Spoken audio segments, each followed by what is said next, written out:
अस्सलामुअलैकुम रहमतुल्लाहि वबरकातुहू। आपका बचपन।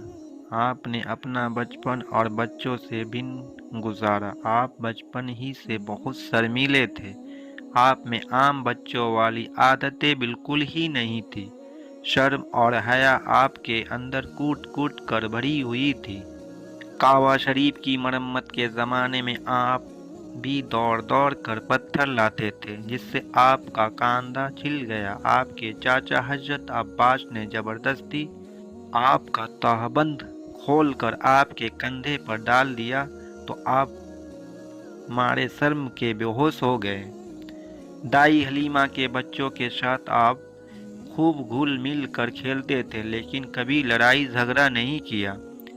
उनेसा नाम की एक बच्ची की अच्छी जमती थी, उसके साथ अधिक खेलते थे। दाई हलीमा की लड़की सेमा हुनैन की लड़ाई में बंदी बनाकर आपके पास लाई गई तो उन्होंने अपने कंधे पर दांत के निशान दिखाए, जो आपने बचपन में किसी बात पर गुस्से में आकर काट लिया था। पैगंबर मोहम्मद सल्लल्लाहु अलैहि वसल्लम के अखलाक।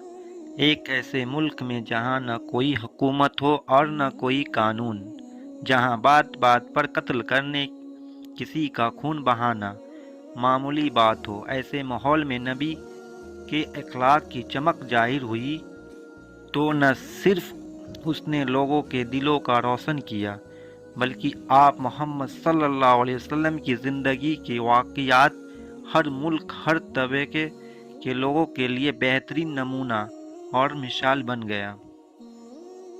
खामोशी और बात करना। नबी करीम मोहम्मद सल्लल्लाहु अलैहि वसल्लम अक्सर खामोश रहा करते थे, बगैर ज़रूरत किसी से बात न करते थे और बातों में मिठास थी, तल्खी और कड़वाहट ज़रा न थी। गुफ्तगू ऐसी दिलनसी होती थी, सुनने वाले के दिल और रूह पर कब्ज़ कर लेती थी, और नबी की ये खूबी ऐसी थी कि दुश्मन लोग भी इसकी गवाही देते थे और दुश्मन इसी को जादू का नाम दे दिया करते थे। हंसना और रोना। नबी करीम मोहम्मद सल्लल्लाहु अलैहि वसल्लम कभी खिलखिलाकर हंसना पसंद न करते थे और मुस्कुराहट ही आपका हंसना था। तहज्जुद की नमाज में नबी सल्लल्लाहु अलैहि वसल्लम रो पड़ते थे और कभी किसी के मरने पर आंखें नम हो जाती थी। नबी करीम के बेटे इब्राहिम बचपन में ही गुजर गए। जब उन्हें कब्र में रखा गया तो आप मोहम्मद सल्लल्लाहु अलैहि वसल्लम की आंखों में आंसू भर आए। खाने के मुतालिक क्या फरमाया? रात को भूखा सोने से मना फरमाते और ऐसे करने को बुढ़ापे की वजह बताते थे। खाना खाते ही सो जाने से मना फरमाते थे। कम खाने की तरफ तवज्जो दिलाते। फरमाया करते कि पेट का 1/3 हिस्सा खाने के लिए, 1/3 हिस्सा पानी के लिए और 1/3 हिस्सा खुद पेट सांस के लिए छोड़ देना चाहिए। मर्ज और मरीज।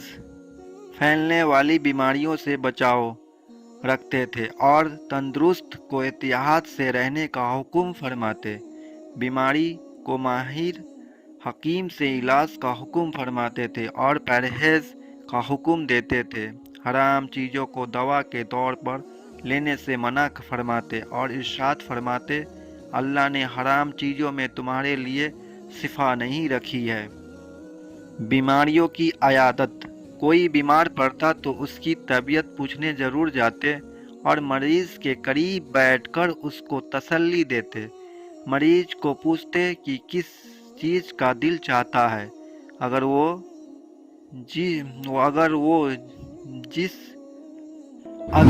चीज़ उसको नुकसान न पहुंचाती तो उसका इंतज़ाम कर दिया करते। एक यहूदी लड़का नबी मोहम्मद सल्लल्लाहु अलैहि वसल्लम की खिदमत किया करता। उसकी बीमारियों के वक्त उसकी आयादात के लिए गया। सदका व हादिया।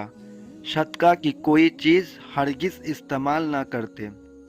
हाँ, हदिया गिफ्ट होता तो कबूल फरमा लेते। साहबा या यहूदी और ईसाई जो चीज़ तोहफे में भेजते उनको कबूल फरमा लेते और उनके लिए खुद भी तोहफे भेजते, मगर मुशरिकीन के तोहफे से इनकार फरमाते। جو قیمتی تحفے نبی محمد صلی اللہ علیہ وسلم کے پاس آیا کرتے، اکثر انہیں اپنے صحابہ میں بانٹ دیا کرتے۔ بچوں پر مہربانی۔ بچوں کے قریب سے گزرتے تو ان کو السلام علیکم کہا کرتے، انہیں گود میں اٹھاتے۔ آداب۔ مجلس میں کبھی پاؤں پھیلا کر نہیں بیٹھتے، جو کوئی ملتا اسے سلام پہلے خود کر لیتے، مصافحہ کے لیے ہاتھ پہلے خود بڑھاتے، بیچ میں کسی کی بات کبھی نہ کاٹتے، اگر نفل نماز میں ہوتے اور کوئی شخص پاس آ کر بیٹھ جاتا تو نماز میں مختصر چھوٹی کر دیتے اور اس کی منت پوری کرنے کے بعد پھر نماز میں مشغول ہو جاتے، اکثر مسکراتے رہتے۔